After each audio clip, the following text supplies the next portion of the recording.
"Get out. Your mother is gone and you are not my problem." Those were the first words Victor hurled at 8-year-old Lily just minutes after the funeral. No pause, no shame, just a cold shove into the rain while his mistress watched with a smile. But the moment the family's black nanny wrapped her coat around the shaking child, everything shifted. Because Lily didn't know it yet, someone at that graveside was hiding a secret big enough to tear a courtroom apart. Before we go any further, we'd love for you to hit that subscribe button. Your support means the world to us, and it helps us bring you even more powerful stories. Now, let's begin. Umbrellas knocked in the wind as the service ended. Rain dotted coats. Lily Hargrove stood by the closed casket, pinching the silver bracelet her mother had fastened on her wrist. The lies were browning at the edges.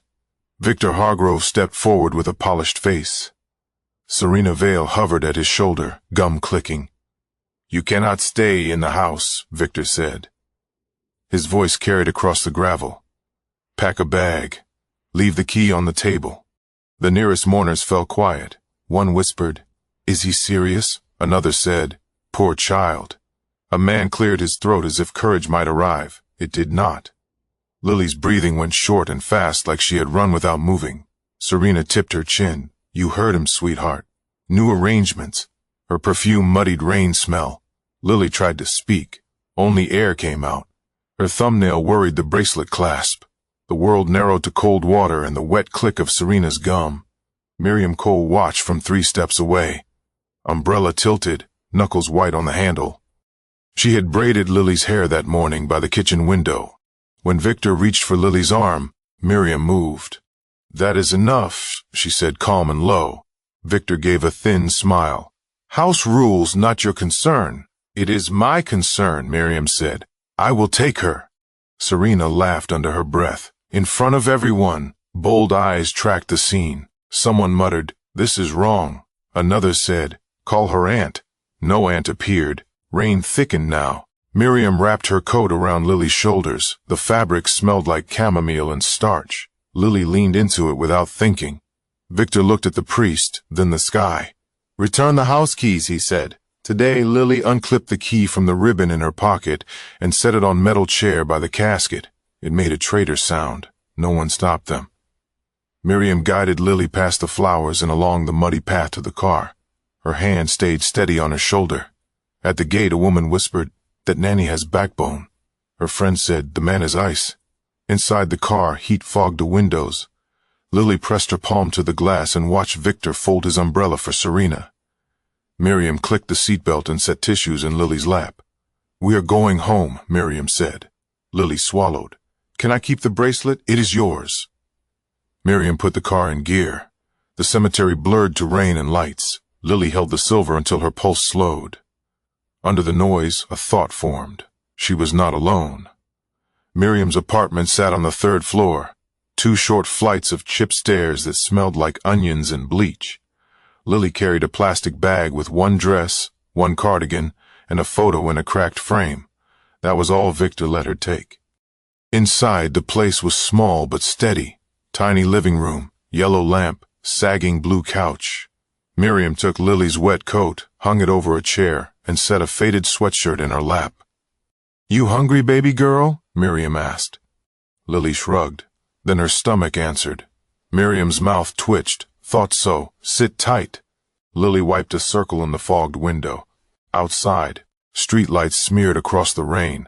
On the coffee table sat a stack of bills. Miriam scooped them into a folder. Before Lily could stare, that first night Lily slept on the couch with a borrowed blanket, and her shoes lined up under the edge.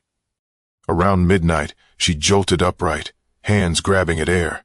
"Mom," she choked. Miriam crossed the room fast. "You are not there anymore," she said softly. "You are here with me. Breathe." They counted breaths together until Lily's fists loosened now.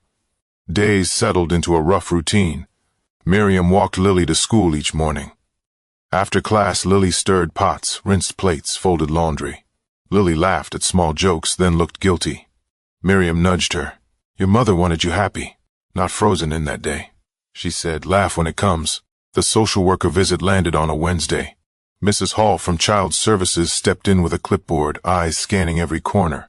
"Where is the father?" she asked. Not present, Miriam said.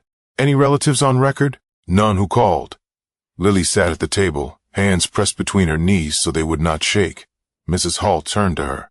Do you feel safe here? Lily glanced at Miriam, then back. She came for me when no one else did. Paperwork dragged for months, background checks, home inspections. Miriam picked up extra shifts at the care home. Some nights she came home with her feet screaming in a plastic container of soup. Lily studied at the table under the same warm lamp. Textbooks open. When math twisted her thoughts, Miriam leaned over her shoulder, talking through each step until the numbers lined up. You really think I can be something? Lily asked once. I do not waste belief, Miriam said. If I say you can, then you can. By the time permanent guardianship came through, Lily stood taller. The judge signed the order in under 5 minutes. No one appeared to contest it. In the hallway afterward, a clerk murmured, The nanny fought hard for that kid. Someone answered, Looks like the right one. Lily slipped her hand into Miriam's as they walked out, not clinging, choosing. Back at the apartment, tucked in a kitchen drawer under dish towels, Miriam kept a thin folder with Lily's mother's medical notes and an ugly suspicion. She did not open it that night. The child had earned a little peace before learning what adults could do. Lily was 17 when the letter arrived. Thick envelope, gold seal, her name printed clean and sharp. She tore it open at the kitchen table while pasta boiled on the stove. National Scholars Award, full funding, housing, travel, a stipend so large. She reread the number twice. Miriam steadied herself on the counter. Look at you, she whispered. Look at what you earned. Lily laughed under her breath. They want your signature, she said, waving the last page. Guardian approval. They did not know that simple line would wake the ghosts. 3 days later, someone knocked hard at the door. 2 short hits, 1 long. Miriam wiped her hands on a dish towel and opened it. Victor stood there in a tailored coat. Serena leaned against the railing with sunglasses on even though it was cloudy. Their confidence filled the hallway like cheap cologne. Lily froze beside the table. Her fingers curled around the back of the chair. Victor gave a polite smile. Heard about your scholarship. Impressive. We should talk. Miriam stepped between them. Talk about what? Her future, Victor said. This program requires a qualified guardian. I can take over, sign the forms, handle the funds. Lily stared at him. You threw me out. Victor chuckled like it was a story he half remembered. Everyone grieves badly sometimes. Serena rolled her gum. Let him help, kid. Better schools, better doors. Miriam shifted her stance, shoulders grounded. You need to leave. Victor scanned the small apartment with a slow judging sweep. This environment is not adequate for a scholar at her level. A judge will see that. Lily's pulse thudded in her ears. She remembered the wet graveside, the key clicking onto metal. Her stomach nodded, but her voice didn't break this time. You didn't want me then, she said. You want my money now? Victor's smile thinned. That scholarship is an investment. You need someone who knows how to manage it. Lily pushed the door shut. The petition arrived the next week, formal, cold. A request for full guardianship transfer. Neighbors overheard the argument in the hallway when Miriam read it out loud. Someone whispered, That man has nerve. Another said, She raised that girl. Everyone knew which side they were on. Lily trained for the hearing like it was a championship match. She practiced statements, wrote timelines, highlighted details from every year since the funeral. Late night after late night, she and Miriam sat at the table, lamplight soft, mugs warming their hands. During one of those nights, Miriam reached into the drawer and pulled out the thin folder she had hidden for years. She placed it gently on the table. I did not show you this before, she said, because you are still climbing out of that day, but if he tries to take you again, you need the truth. Inside hospital charts from the night, Lily's mother collapsed. Toxicology anomalies flagged but dismissed. Bank transfers made 2 days before death. A message Serena once sent Miriam by accident saying, Hope he signs the papers soon. Lily's breath hitched. Why didn't you tell me? Because pain hits different when you're small, Miriam said. Now you're strong enough to carry proof. Lily traced her mother's name printed at the top of each record. Cold anger curled in her chest, slow and steady. Outside, a neighbor's TV hummed through thin walls. A couple argued upstairs. Life went on around them, unaware that a quiet war had begun in a tiny kitchen. Lily closed the folder. "We'll bring this," she said. "All of it." Miriam nodded. "We walk in with truth. Let 'em walk in with lies." And for the first time in her life, Lily didn't feel like the child at a graveside anymore. She felt ready for a fight, long overdue. The courthouse smelled like old carpet and cold metal. Lily walked in with her documents pressed to her chest. Miriam stayed close, one hand steady on her shoulder. Victor waited by the benches with a lawyer in a charcoal suit. Serena sat behind them, scrolling her phone like the place bored her. People whispered when they saw Lily. Someone said, "That's the show." "Larship girl," another murmured. "The man looks too polished for his story." When the judge entered, the room stiffened. Victor went first. His lawyer painted him as a grieving widow-rower who made a single emotional mistake years ago. Victor bowed his head at the right moments. He slid practiced sorrow across the room like he had rehearsed it in a mirror. "She deserves stability," he said. "I regret the past, but I want to guide her toward her future." Serena nodded sympathetically, though her eyes stayed dead. The judge turned to Lily. "You may respond." She stood, legs tight, palms warm.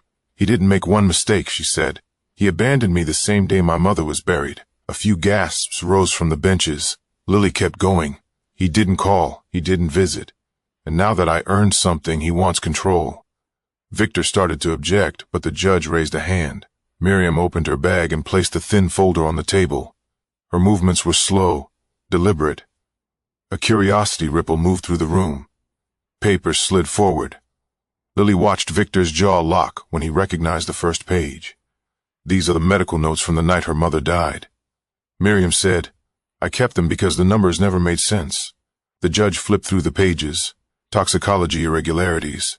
Notes marked inconclusive. A chart showing liver enzyme spikes inconsistent with natural causes. The judge looked up. "Where did this come from?" Miriam answered calmly. "I requested original files years ago. I paid for a reanalysis last winter." She placed a lab report beside it. "The results are clear." Whispers flared behind them. Someone whispered poison. Another said, "No wonder he's here now, Victor's face lost its color. Serena stopped chewing. The judge read the next set of papers. Bank records showing large transfers to Victor days before the death. Another to Serena 1 week after a screenshot of Serena's mistaken text to Miriam. It said, "Hope he signs the papers soon, so we're done with this part." Victor stood abruptly. "This is fabricated," he snapped. The judge's tone hardened. "Sit down." Two officers walked quietly to the side of the room. Victor's lawyer leaned back, eyes lowering, already distancing himself from the sinking ship. Lily watched everything unfold with a stillness she didn't recognize in herself. She felt older than the space she was standing in. The judge placed the papers aside. "There is enough here to initiate a criminal inquiry," he said. "Guardianship remains with Miss Cole, and until further notice, Mr. Hargrove. You are to have no contact with this minor." Victor tried to step forward, but the officers took his arms. His voice cracked into panic. "She owes me. I built that life." "No," Lily said quietly. "You destroyed it." The room went silent as Victor was led out. Serena slipped through the side exit, trying to vanish. The judge looked at Lily. "You did well today." Then to Miriam, "You protected her far longer than the law ever did." When they walked out into the hallway, the air felt lighter. A man by the vending machine said, "The right guardian one." A woman near the stairs whispered, "That child is brave." Lily didn't answer. She just held Miriam's hand, steady and sure, ready to leave the last shadow of her past behind. They stepped outside into late afternoon light. The air felt clean, almost sharp. Lily paused at the top of the courthouse steps, letting the breeze carry away the last trace of Victor's voice. Miriam stood beside her, quiet, eyes scanning Lily's face like she was checking for cracks. "You all right?" Miriam asked. Lily nodded. For the first time, "Yeah." They walked toward the street. A few people lingering by the sidewalk whispered again, "That must be the girl who exposed him." Another said, "The nanny saved her life." Lily didn't flinch at the attention now. She let it pass over her like background noise. A bus rumbled by. The smell of fried food drifted from a cart on the corner. The world kept moving, and Lily felt herself moving with it, not behind it. At home, she placed the scholarship letter on the table next to a cooling pot of tea. Miriam sat 2 cups down, hands a little shaky from the long day. Lily looked around the small apartment. Same lamp, same couch, same kitchen drawer, where the folder had lived for years. She felt the full weight of what had survived inside these walls. "You didn't have to fight for me this long," Lily said. Miriam leaned back in her chair. "You were a child someone tried to throw away. I couldn't let that be your story." Lily smiled softly. "It's not anymore." The kettle clicked as it cooled. A car honked outside. Ordinary life filled the silence, but it felt different now. Lighter. Lily reached across the table and squeezed Miriam's hand. "We're free," she said. Miriam exhaled, a sound that carried years of fear and quiet strength. "We are," she replied. Lily folded the scholarship papers into her backpack. Tomorrow would be about planning, forms, housing, new beginnings. But tonight, she let herself feel something she hadn't felt since she was 8. Safe. She glanced at Miriam again, and the truth settled in clean and simple. Family wasn't blood. It was whoever stayed, whoever fought, whoever didn't let go. And Lily stepped into the evening certain of one thing. Her future was finally her own. If Lily's fight moved you, make sure you hit follow so you never miss the next story. Share this video with someone who needs to be reminded that real family is who stands up, not who shares your